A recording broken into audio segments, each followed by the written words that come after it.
जय भीम। नमो बुद्धाय साथियों। दोस्तों, कुछ लोग कहते हैं कि एक चमार ने ही इस देश का संविधान लिखा था, लेकिन दोस्तों यह ऊंची जाति के लोग जिसे गाली देते रहे और चमार कहकर पुकारते रहे और ऊंच नीच का भेदभाव उस चमार के साथ करते रहे।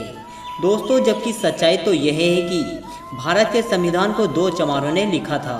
तो दोस्तों, आज हम जानेंगे अपनी इस वीडियो में उन्हीं दो चमारों के बारे में। तो आइए दोस्तों, वीडियो को शुरू करते हैं। दोस्तों, बाबा साहब भीमराव अंबेडकर को भारत का संविधान निर्माता कहा जाता है, जो कि विश्व का हाथों के द्वारा लिखा गया सबसे बड़ा संविधान है और भारतीय संविधान को बनने में 2 साल 11 महीने 18 दिनों का समय लगा, जो कि 26 नवंबर 1950 को बनकर तैयार हुआ। कुछ लोग समझते हैं और जानते हैं कि भारत का संविधान बाबा साहब भीमराव अंबेडकर ने नहीं बनाया, बल्कि उन्होंने भारत के संविधान बनने में एक अहम भूमिका निभाई थी। भारतीय संविधान 284 सदस्य विद्वानों की मेहनत का नतीजा है। जो लोग ये समझते हैं कि बाबा साहब ने अकेले ही भारत का संविधान नहीं बनाया, हम उन लोगों से एक बात कहना चाहेंगे कि बाबा साहब ने अकेले ही भारत का महान संविधान बनाया था। इस भारत देश की आज़ादी के बाद भारतीय संविधान बनने की जिम्मेदारी संविधान सभा की थी।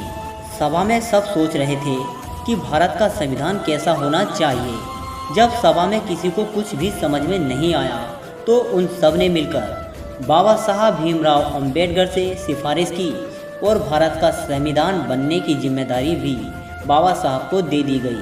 और फिर कुछ समय में बाबा साहब ने दुनिया का सबसे अलग और सबसे बड़ा महान लिखित संविधान बनाकर तैयार कर दिया, जिसको उन्होंने अपने हाथों से लिखा था।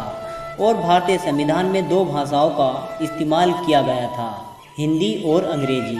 और दोस्तों, बेजो 284 विद्वान हैं जिन्होंने भारतीय संविधान बनने में बहुत मदद की थी और उन्होंने बाबा साहब अम्बेडकर के द्वारा लिखे गए भारतीय संविधान को पढ़कर और समझकर अपने हाथों से हस्ताक्षर भी किए थे।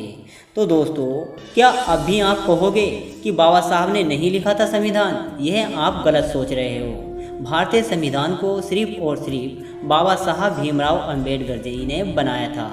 तो दोस्तों, आपको यह जानकारी कैसी लगी, हमें कमेंट करके ज़रूर बताएं।